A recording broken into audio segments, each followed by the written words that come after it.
ना मैं गिरा, ना मेरी उम्मीदों के मीनार गिरे, लेकिन वो मुझे गिराने में कई बार गिरे।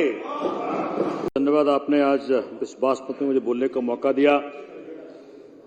अध्यक्ष महोदय, मैं खड़ा हुआ हूं माननीय अरविंद केजरीवाल जी के द्वारा विश्वास मत पेश किया गया उसके सपोर्ट में।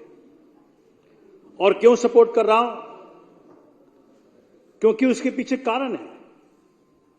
मेरे नेता हैं, पूरे देश के अंदर एक काम की राजनीति के पुरोधा हैं, लेकिन आज मैं रैशनली ये प्रूव करने का प्रयत्न करूंगा कि क्यों आज देश की चॉइस अगर कोई बनने के काबिल है तो उसका नाम अरविंद केजरीवाल है। चुनाव आते हैं और जाते हैं, कई चुनाव आए, कई चुनाव गए। कई बार इस देश के अंदर चर्चा हुई कि ऐसी कौन सी पार्टी है जो अपने चुनावी वादों को पूरा करती है, ऐसा कौन शख्स है जिसने इस देश में सिद्ध किया कि जो कहा सो किया। भाजपा के बड़े नेताओं ने साफ साफ कह दिया, चाहे 15 लाख का मसला हो, चाहे 2 करोड़ एम्प्लॉयमेंट का मसला हो, इस सब के मसले पे भाजपा के बड़े नेताओं ने खुले में कहा कि ये तो चुनावी जुमला था। बेशर्मी की हद है कि खुद के किए गए वादे, जनता के सामने खुल के किए गए वादों को खुद ही कहा कि चुनावी जुमला था।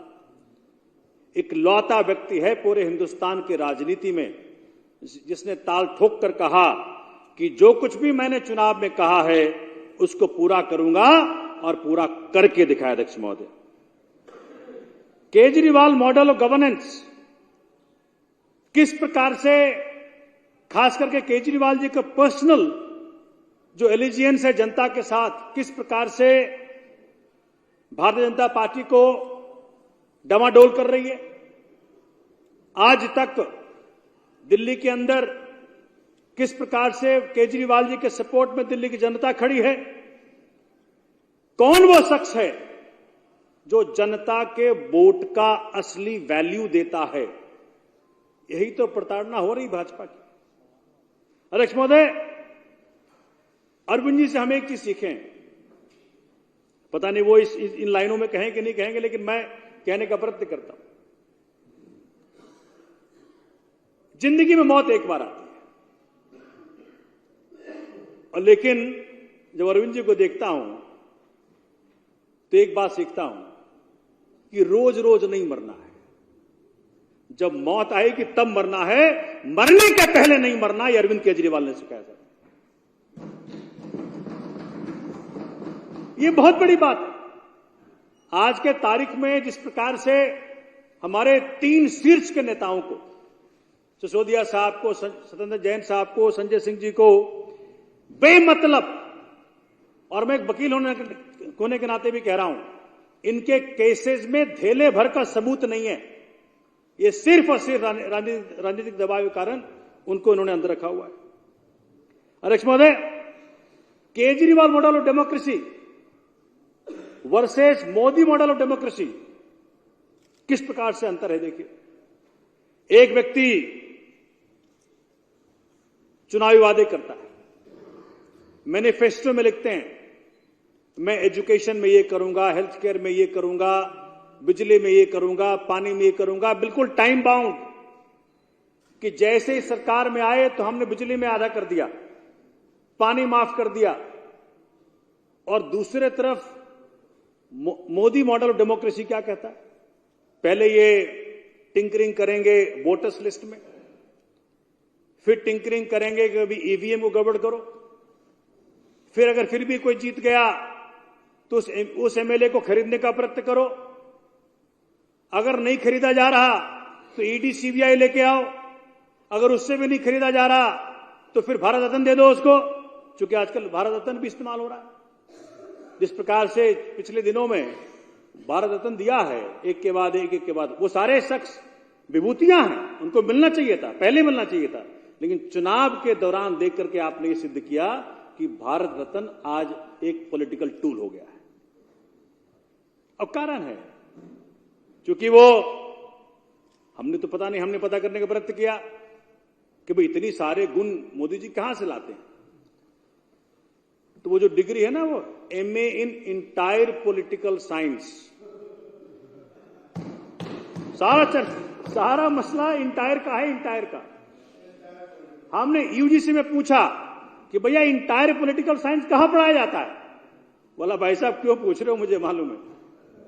तो ये इंटायर का सारा मतलब है कि भाई इंटायर पॉलिटिकल साइंस जो पढ़ के आए मोदी जी, उसमें यही से पढ़ाया गया कि भाई कुछ नहीं हो, अगर फिर भी सरकार नहीं गिरे तो Chandigarh model of governance, Chandigarh model of election करवा दो कि बकायदा खुलेआम CCTV होने के बावजूद वो किसी का वोट चुरा करके भाजपा का उम्मीदवार को जिता दो। यह है MA इन इंटायर पॉलिटिकल साइंस, उसमें ही पढ़ाया गया होगा। अध्यक्ष महोदय, अभी माननीय उच्चतम न्यायालय ने, सुप्रीम कोर्ट ने इलेक्टोरल बॉन्ड्स पे रोक लगाई और देश को बताया कि किस प्रकार से देश के डेमोक्रेसी के साथ खिलवाड़ हो रहा है। किसने पैसे लगाए? 7,000 करोड़ रुपया इलेक्टोरल बॉन्ड से भाजपा को मिला। इसका सोर्स क्या है? किसने पैसे दिए? कंपनी के द्वारा पहले जब डोनेशन होता था उस पर 7.5% का एक अपर लिमिट था, उसको हटा दिया गया। तो देश के डेमोक्रेसी के साथ जो खिलवाड़ हो रहा है उसका सोर्स अब मालूम पड़ेगा जब इस पर जांच होगी। अध्यक्ष महोदय, इनको शर्म आनी चाहिए। एक ही व्यक्ति है जिसने इस देश को सिखाया कि हमें चलना है। किसके राह पे चलना है? नाथूराम गोडसे के राह पे चलना है कि महात्मा गांधी के राह पे चलना है? भगत सिंह के राह पे चलना है या सावरकर के राह पे चलना है? अध्यक्ष महोदय, उस शख्स से मोदी जी बहुत परेशान है। अगर अरविंद जी भी औरों की तरह जुमलेबाजियां करते, करप्शन करते, लैंड खरीदते, बिल्डिंगें खरीदते, पैसा इकट्ठा करते, तो भाजपा कोई आपत्ति नहीं थी। ये हमारे जैसा हुआ। ये अंधों की नगरी में आंख वाला आ गया। जिस दिन से अरविंद जी आए हैं, कभी शिक्षा की बात करते हैं, कभी स्वास्थ्य की बात करते हैं, कभी बिजली की बात करते हैं, कभी पानी की बात करते हैं। तंग हो गए मोदी। कह रहे जिस दिन से आया है उस दिन से कुछ ना कोई ऐसी बातें करते हैं जहां की हमें शर्मिंदगी झेलनी पड़ती है। अंधों की नगरी में जब आंख वाला आया तो बात करे भाई लाल रंग, हरा रंग, पीला रंग, नीला रंग। अंधों ने कहा क्या चक्कर है, जिस दिन से आया हमें एहसास दिला रहा कि हम अंधे हैं, तो कभी क्या इलाज क्या है इसका? तो सब अंधों ने मीटिंग करी, बोला एक काम करो, इसकी आंख भी निकाल लो, इसको हम हमारे ऐसा कर दो।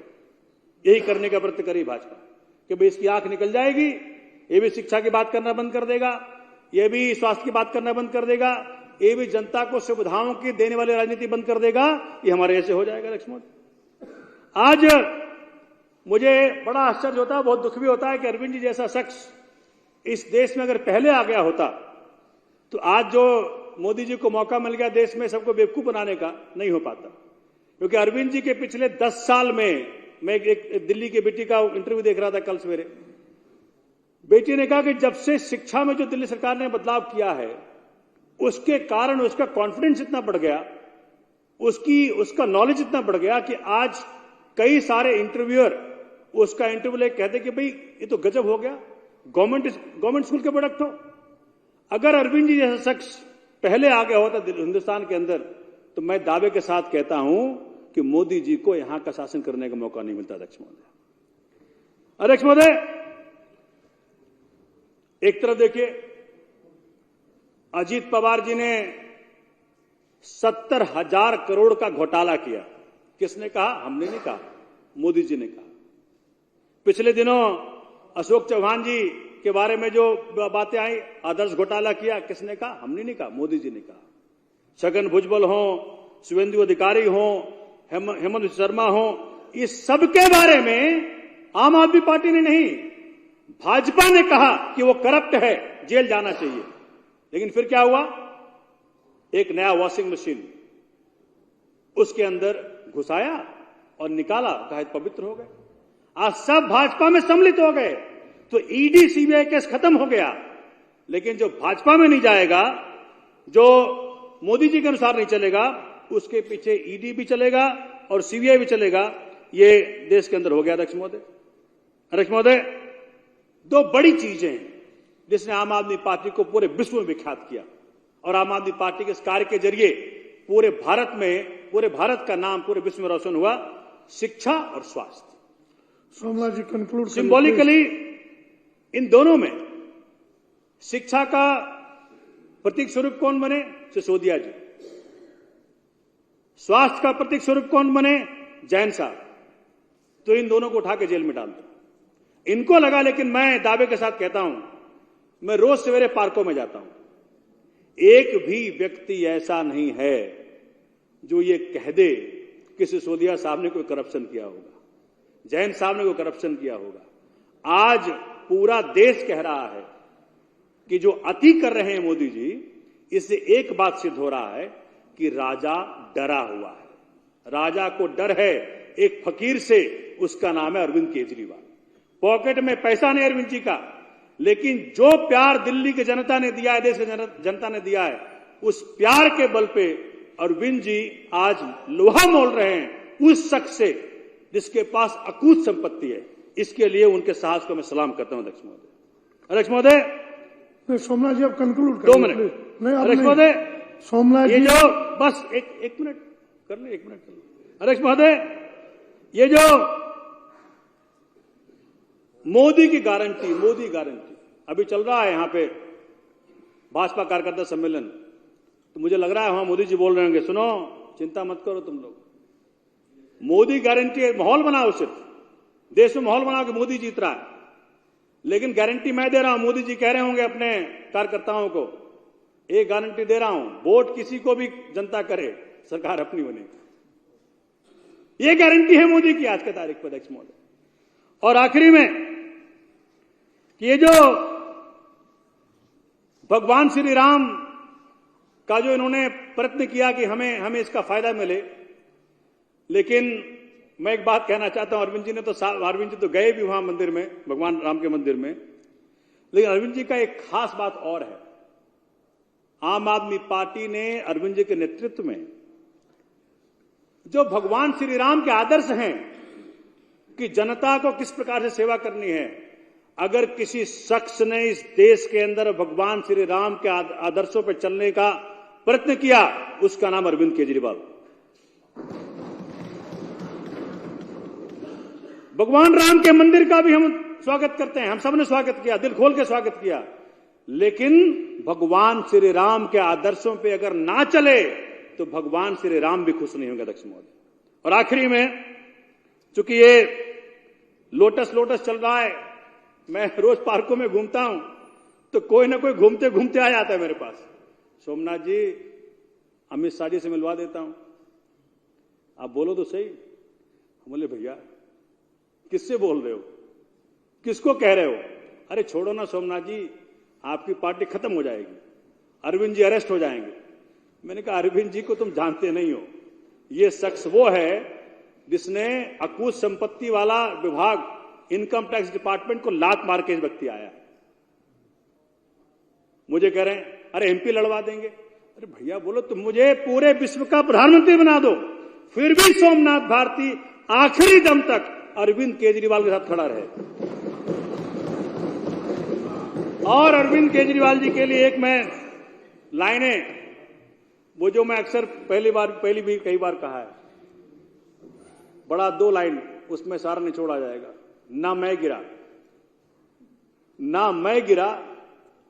ना मेरी उम्मीदों के मीनार गिरे, ना मैं गिरा, ना मेरी उम्मीदों के मीनार गिरे, लेकिन वो मुझे गिराने में कई बार गिरे।